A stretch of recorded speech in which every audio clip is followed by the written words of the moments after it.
ಪಾಲಕ್ ದಾಲ್ ಪಪ್ಪು ಸಾರು ಎಲ್ಲರೂ ಕೇಳೇ ಇರ್ತೀರಾ. ಇದನ್ನು ಒಬ್ಬೊಬ್ಬರ ಮನೇಲಿ ಒಂದೊಂದು ಥರ ಮಾಡ್ತಾರೆ. ಹೋಟೆಲ್ಲಂತೂ ಇನ್ನೂ ಡಿಫ್ರೆಂಟಾಗೇ ಮಾಡ್ತಾರೆ. ನೀವು ಈ ಥರ ದಾಲ್ ಪಪ್ಪು, ಪಾಲಕ್ ಪಪ್ಪು, ಈ ಥರ ಏನಾದರೂ ಕೂರಾಕ್ ಪಪ್ಪು ಅಂದರೆ ಎಲ್ಲ ಸೊಪ್ಪಿನ ಸಾರುಗಳನ್ನ ತಿನ್ನಬೇಕಂದ್ರೆ ಆಂಧ್ರ ಹೋಟೆಲ್ಗೆ ಹೋಗಬೇಕು. ತುಂಬ ಚೆನ್ನಾಗಿರುತ್ತೆ. ನಾನೀಗ ಅದೇ ಆಂಧ್ರ ಸ್ಟೈಲ್ನ ಪಾಲಕ್ ದಾಲ್ ಪಪ್ಪು ಮಾಡಿದ್ದೀನಿ. ಬನ್ನಿ ನೋಡೋಣ. ಬಿಸಿ ಬಿಸಿ ಅನ್ನದ ಜೊತೆಗೆ ದಾಲ್ ಪಪ್ಪು, ಆಹಾ ಎಷ್ಟು ಚೆನ್ನಾಗಿರುತ್ತೆ ಗೊತ್ತಾ. ಎಲ್ಲರೂ ಒಂದಲ್ಲ ಒಂದು ಸತಿ ತಿಂದೇ ಇರ್ತೀವಿ. ಇದನ್ನು ಮನೇಲಿ ಯಾಕೆ ಟ್ರೈ ಮಾಡಬಾರ್ದು ಅಂತ ಮಾಡ್ತಾಯಿದ್ದೀನಿ. ಹಾಯ್ ಫ್ರೆಂಡ್ಸ್, ಪ್ರಭಾ ಪಾರೋ ರೆಸಿಪಿಗೆ ಸ್ವಾಗತ. ಇವತ್ತಿನ ರೆಸಿಪಿ ಪಾಲಕ್ ದಾಲ್ ಪಪ್ಪು. ಯಾರೆಲ್ಲ ನನ್ನ ಚಾನಲ್ನ ಸಬ್ಸ್ಕ್ರೈಬ್ ಮಾಡದೆ ನೋಡ್ತಾ ಇದ್ದೀರಾ, ದಯವಿಟ್ಟು ಸಬ್ಸ್ಕ್ರೈಬ್ ಮಾಡ್ಕೊಳ್ಳಿ ಅಂತ ಕೇಳ್ಕೊಳ್ತಾ ಇದ್ದೀನಿ. ಮೊದಲಿಗೆ ನಾನಿಲ್ಲಿ ಒಂದು ದಪ್ಪ ಪಾಲಕ್ ಸೊಪ್ಪಿನ ಕಟ್ಟಲ್ಲಿ ಅರ್ಧ ಕಟ್ಟು ಸೊಪ್ಪು ತೊಗೊಂಡಿದ್ದೀನಿ. ಹಾಗೆ 2 ಟೊಮೆಟೊನ ಸಣ್ಣದಾಗಿ ಹೆಚ್ಚಿಟ್ಕೊಂಡಿದ್ದೀನಿ. 2 ಈರುಳ್ಳಿನ ಸಣ್ಣದಾಗಿ ಹೆಚ್ಚಿಟ್ಕೊಂಡಿದ್ದೀನಿ. ಸ್ವಲ್ಪ ಹುಣಸೆಹಣ್ಣಿನ ಗೊಜ್ಜಿಟ್ಕೊಂಡಿದ್ದೀನಿ. 1 ಚಿಕ್ಕ ಬೆಳ್ಳುಳ್ಳಿನ ಬಿಡಿಸಿ ಸಿಪ್ಪೆ ತೆಗೆದು ಪೆಟಲ್ಸ್ ತೆಗೆದಿಟ್ಕೊಂಡಿದ್ದೀನಿ. ಹಾಗೆ ಒಗ್ಗರಣೆಗೆ ಸ್ವಲ್ಪ ಕೆಂಪು ಮೆಣಸಿನ್ಕಾಯಿನ ಕಟ್ ಮಾಡಿ ಇಟ್ಕೊಂಡಿದ್ದೀನಿ. ಈಗ ಒಂದು 3 ಮೆಣಸಿನ್ಕಾಯಿನ ಉದ್ದದ ಸೀಳಿ ಅದನ್ನು ತೆಗೆದಿಟ್ಕೊಳ್ತಾ ಇದ್ದೀನಿ. ನೋಡಿ, ನಾನಿಲ್ಲಿ ಮೊದಲು ಒಂದು ಕುಕ್ಕರ್ ಕಂಟೈನರಲ್ಲಿ ಅನ್ನ ಮತ್ತು ಬೇಳೆ 2 ಬೇಯಿಸಿಟ್ಕೊಂಡಿದ್ದೀನಿ. ಇದು ಅನ್ನ. ಕೆಳಗಡೆ ಪಾತ್ರೆಯಲ್ಲಿ ಬೇಳೆ ಬೇಯಿಸಿಟ್ಕೊಂಡಿದ್ದೀನಿ. ನಾನಿಲ್ಲಿ ತೊಗರಿಬೇಳೆನ ಬೇಯಿಸ್ಕೊಂಡಿದ್ದೀನಿ. ಬರೀ ಒಂದೇ ಒಂದು ಹಿಡಿಯಷ್ಟು ಬೇಳೆ ಹಾಕಿದ್ದೀನಿ, ಜಾಸ್ತಿ ಬೇಳೆ ಹಾಕಿಲ್ಲ. ಈ ಕುಕ್ಕರ್ ಬಟ್ಲು ಇಟ್ಟು ಬೇಯಿಸೋದ್ರಿಂದ ಅನ್ನನೂ ಒಟ್ಟಿಗೆ ಬೆಂದೋಗುತ್ತೆ, ಬೇಳೆನೂ ಬೆಂದೋಗುತ್ತೆ. 4 ವಿಜಲ್ ಕೊಡ್ತೀನಿ ಅಷ್ಟೇ. ನೋಡಿ, ಆ ಬೇಳೆ ಎಷ್ಟು ಚೆನ್ನಾಗಿ ಬೆಂದೋಗಿದೆ. ನಾನೀಗ ಸ್ಟವ್ ಮೇಲೆ ಒಂದು ಬಾಣಲೆ ಇಟ್ಟಿದ್ದೀನಿ. ಬಾಣಲೆ ಕಾದಿದ್ಮೇಲೆ 1 ಟೇಬಲ್ ಸ್ಪೂನಷ್ಟು ಎಣ್ಣೆ ಹಾಕ್ಕೊಳ್ತಾ ಇದ್ದೀನಿ. ಎಣ್ಣೆ ಕಾದ್ಮೇಲೆ ಮಸಾಲೆ ಡಬ್ಬಿನಲ್ಲೇ ಇರುತ್ತಲ್ಲ ಚಮಚ, ಆ ಚಮಚದಲ್ಲಿ 1 ಚಮಚ ಸಾಸಿವೆ, 1 ಚಮಚ ಜೀರಿಗೆ ಹಾಕ್ತಾಯಿದ್ದೀನಿ. ಈಗ ಒಂದು 4 ಒಣಮೆಣ್ಸಿನ್ಕಾಯಿ ತೊಗೊಂಡಿದ್ದೆ, ನಾನು ಬ್ಯಾಡಗಿ ಮೆಣಸಿನ್ಕಾಯಿ ತೊಗೊಂಡಿದ್ದೀನಿ. ಅದನ್ನು ಮುರಿದು ಹಾಕಿದ್ದೀನಿ ಒಗ್ಗರಣೆಗೆ. ಬಿಡಿಸಿಟ್ಟಿದ್ದು ಬೆಳ್ಳುಳ್ಳಿ ಹಾಕ್ಕೊಳ್ತಾ ಇದ್ದೀನಿ. ಈಗ ಫ್ಲೇಮ್ನ ಮೀಡಿಯಮಲ್ಲಿಟ್ಟು 1 ನಿಮಿಷ ಬೆಳ್ಳುಳ್ಳಿ ಬೇಯಿಸ್ಕೊಳ್ಳೋಣ. ಬೆಳ್ಳುಳ್ಳಿ ಎಲ್ಲ ಘಮ ಘಮ ಅಂತ ಬೆಂದಮೇಲೆ ಹಸಿಮೆಣ್ಸಿನ್ಕಾಯಿ ಕಟ್ ಮಾಡಿ ಇಟ್ಕೊಂಡಿದ್ವಲ್ಲ ಅದನ್ನು ಹಾಕ್ಕೊಳ್ಳೋಣ.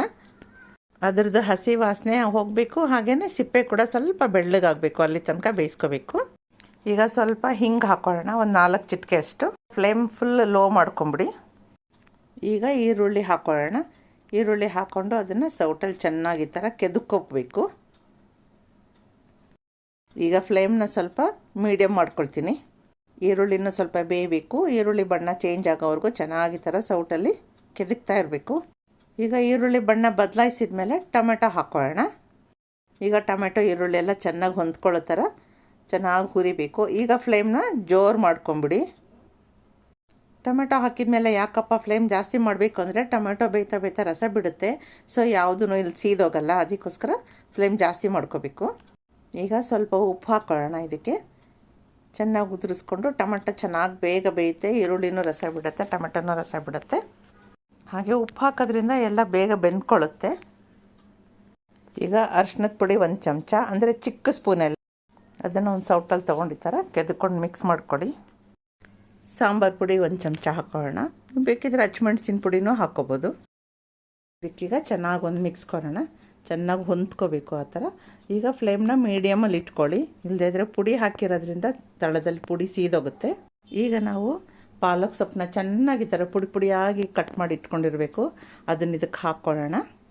ಈ ಥರ ಸಾರು ಮಾಡೋಕ್ಕೆ ನೀವು ಪಾಲಕ್ ಸೊಪ್ಪು, ಚಕ್ಕೊತ್ತ ಸೊಪ್ಪು, ಗೋಣಿ ಸೊಪ್ಪು ಮತ್ತು ಪುನರ್ನವ ಸೊಪ್ಪು ಅದೆಲ್ಲ ಹಾಕ್ಕೋಬೋದು.